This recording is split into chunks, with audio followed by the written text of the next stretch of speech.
can see you there. Welcome to Aunty Kelly's Story Corner. Now you may be wondering, Aunty Kelly, why are you doing a story corner? That's very strange. Well, yes it is. But Aunty Kelly is very, very bored and it's only week 2 of lockdown. So, I have some time to kill. So today, and probably for a couple of weeks because it's a surprisingly long book, we're going to be reading Peter Pan by J.M. Barrie. It's one of my favourite books of all time. Settle in, this is going to be fun. Oh gosh. Alright. J.M. Barrie's Peter Pan, Chapter 1. All children, except one strange little boy, grow up one day. Wendy knew she would have to grow up when she was just 2 years old. She was playing in the garden and picked a flower for her mother. Mrs. Darling saw her daughter running towards her and smiled because Wendy looked so enchanting. Oh, why can't she remain like this forever? She cried. Wendy understood then that she wouldn't always be 2. It was the beginning of the end, really. Someday, she too would be a grown-up. Mrs. Darling was the perfect mother with a kind face and the prettiest mouth you ever saw. It was full of kisses. Mrs. Darling loved to kiss her children, yet there always seemed to be one special kiss which Wendy could never get. There it was, plain enough, on the right-hand corner of Mrs. Darling's mouth. One day, someone would steal that kiss. Mr. and Mrs. Darling lived in a tree-lined street, and their house was number 14. They had 3 children. Wendy was the first to be born, followed soon after by John and then Michael. The Darlings adored them all. Next door, they had a nanny for the children, so the Darlings got one too. But as the family was so poor, the nanny and the Darlings found was a prim Newfoundland dog called Nana. Everyone in the family loved Nana except for Mr. Darling. He wondered uneasily if the neighbours talked about them for having such a strange nanny. After all, he did have his position in the city to consider. Mr. Darling also suspected that Nana did not admire him as much as he thought she should. But in all, all the Darlings were a happy family.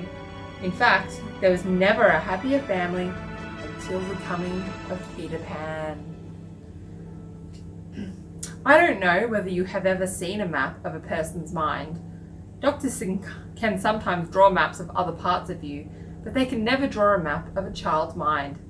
It's like a chest of drawers full of strange bits and pieces, childish secrets, memories of your first day at school, and thoughts about when mother is going to serve your favourite chocolate pudding for tea. Hidden in a corner of all of that jumble is the make-believe world of Neverland. It has a special place in every child's mind. Neverland is almost always an island, and it has coral reefs and boats and redskins and lonely hideouts. It's a place where gnomes live in caves and have rivers running through them. Somewhere on the island there is always an old lady with a crooked nose. On the magical shores of Neverland, children are forever beaching their boats to play. We have all been there, and we can all still hear the sounds of the surf breaking on the island shore. But some of us will never land there again because we are grown up now. Neverland is not a frightening place by day, but when children are at play. But just before you go to sleep, it can become all too real. That's why some mothers put night lights beside the bed to stop the children becoming frightened. Later, it was the night on which the extraordinary adventures of the children began. It was Nana's night off, and the children were all in bed. Mrs. Darling sang to them, and one by one they let go of her hand and slid away into the land of sleep. They all looked so cosy in bed, and Mrs. Darling forgot her fears as she settled into a chair to do some sewing. The nursery was dimly lit by the 3 night lights, and the fire was warm. Very soon she fell asleep. While Mrs. Darling slept, she had a dream. She dreamt that Neverland had come too near and the strange boy had appeared.